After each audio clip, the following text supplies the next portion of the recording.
In 1453, one city fell, and the world's balance quietly shifted.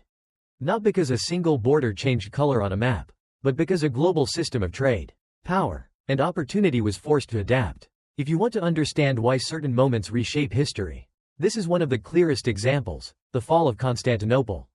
Constantinople wasn't just a capital, it was a lock on a crossroads. Look at its position. The city sits on the Bosporus, the narrow passage linking the Black Sea to the Mediterranean. That means it stands between two enormous economic worlds, between Europe and Asia. Between overland routes and sea routes. Between regional trade and international trade. For centuries, this location created leverage. A ruler who controlled this gate could tax movement, influence merchants, pressure rivals, and shape the flow of goods without needing to conquer everything around it. And this is important. History is often sold as the story of battles and heroes. But beneath that, it's also the story of routes. Where goods can travel cheaply and safely, power follows. Where routes become risky, power changes direction. Constantinople was the kind of place that could tilt those calculations. By the mid-1400s, though, the Byzantine Empire, the Eastern Roman Empire, was no longer the superpower it once had been. The city still carried immense prestige. It still stood as a symbol of imperial tradition, religion, scholarship, and a long-lived civilization. But the empire around it had shrunk dramatically. Constantinople had legendary walls and a proud name, yet fewer soldiers, fewer resources, and fewer allies who could arrive fast enough if the city was surrounded.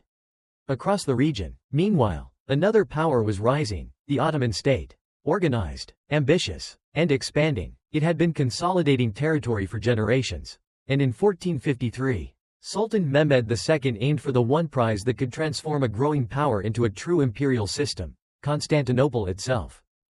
For the Ottomans, capturing the city wasn't only about land, it was about legitimacy and strategy.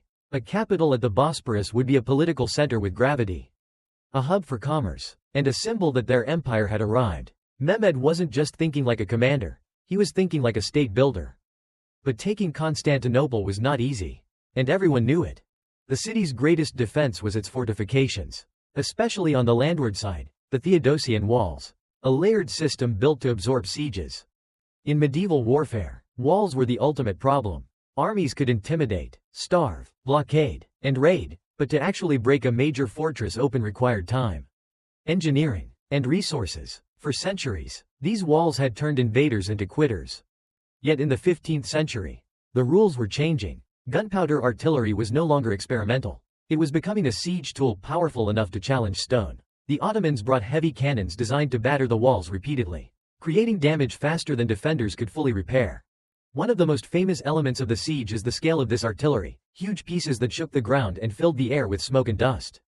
Cannons did not guarantee instant victory, but they did something crucial. They turned even legendary walls into a war of attrition. And attrition favors the side with deeper resources. The defenders fought back, repaired breaches at night, and tried to hold the line. But a long siege is not only a battle of weapons, it's a battle of fatigue. When your nights are spent patching stone and your mornings are spent fighting, every day costs you strength you can't easily replace. Constantinople had another defensive advantage, though: water. The Golden Horn, an inlet acting like a sheltered harbor, protected one side of the city, and a massive chain could be stretched across the mouth of the harbor to block enemy ships from entering. As long as the Golden Horn stayed secure, the city had a safer zone, room for resupply, movement, and some strategic flexibility. In a siege, safety isn't just comfort, it's logistics. And logistics is survival. But the Ottomans didn't rely on a single approach. They tightened pressure step by step, threatening the city's safer edges and forcing the defenders to spread thin. And this is where the siege becomes legendary. Sources describe the Ottomans finding ways to reposition ships so they could threaten the Golden Horn despite the chain. Whether you picture it as engineering brilliance, logistical audacity, or simply relentless adaptation, the strategic meaning is clear. The defenders could no longer assume any side was truly safe. That psychological shift matters. In war, morale isn't abstract, it's decision-making. When the safe side becomes uncertain, every choice becomes heavier, every repair feels less sufficient, and every rumor feels more dangerous. As days turned into weeks, the rhythm of siege life hardened.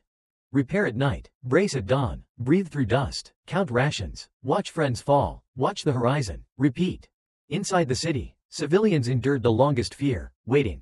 In the background of every great siege story, there are ordinary people trying to survive uncertainty, listening for distant impacts, praying for relief, hoping the next day does not bring the breach that ends everything.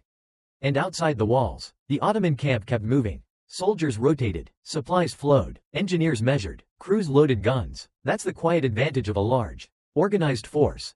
It can maintain pressure while the defenders slowly wear down. Eventually, the siege reached its breaking point. The final assault came after weeks of strain, waves of attacks, confusion, and openings exploited in moments. In the chaos of a decisive push, tiny factors can matter. A delay in one corridor, a breach in one section, a unit arriving a few minutes too late. But the broad reality was simple: the defenders were stretched thin. The walls were damaged, and the attackers had the numbers to keep pressing. On May 29, 1453, Constantinople fell.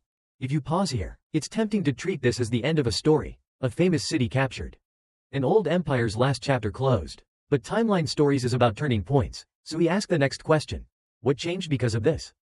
First, the regional balance of power changed dramatically. The Ottomans gained a strategic hinge city that linked land routes, sea routes, and political authority. Constantinople became the center of an imperial system that could project influence across the eastern Mediterranean, the Balkans, and beyond. A rising power now held one of the most important crossroads on Earth. Second, commerce recalculated risk and cost. Trade did not stop. History is never that clean. Goods still moved, merchants still negotiated, but incentives shifted. When a choke point is controlled by a new power, terms of access can change: tolls, safety, alliances, and the politics of passage. Even small changes in cost and risk can ripple outward across markets. And when incentives shift, strategies shift. Here's the turning point logic. When old corridors become harder, more expensive, or more politically complicated, alternatives become more valuable. Over time, European states and investors intensified the search for direct sea access to Asian goods, spices, silk, and other high-value products, without depending on routes that could be squeezed by choke points and rival powers. This wasn't caused by one event alone. The age of exploration had multiple drivers: technology, competition, economics, and ambition. But 1453 sits in the timeline as a powerful accelerant. One more push that made leaders and merchants look at the ocean not as a barrier, but as a solution. So you begin to see the pieces forming. Navigation improves, shipbuilding scales, cartography becomes more practical, financial systems learn how to spread risk across ventures, ports fill with plans, sailors become specialists, and slowly, then suddenly, the Atlantic becomes the stage for a new kind of expansion. There's another ripple too, often discussed in broad strokes: the movement of knowledge. As the Byzantine world collapsed, scholars, texts, and ideas circulated through different parts of Europe. It's easy to oversimplify this into one clean cause and effect for the Renaissance. But the bigger point is still true. When empires shift, knowledge networks shift, people move, books move, skills move, and new intellectual combinations become possible. And that's what turning points really are. They are moments when pressure builds, systems bend, and new paths open, not instantly, not neatly, but decisively enough that the world before and after no longer behaves the same way. So remember 1453 in two ways. Yes, it is the end of a remarkable imperial tradition, the final fall of a city that once called itself Rome's successor. But it is also a beginning, a moment that pushes the world toward oceans, toward wider empires, toward faster changing maps. Next episode, 1492. Because once sea routes don't just connect places, but connect worlds, history speeds up. This is Timeline Stories. Fast, clear world history, one era at a time.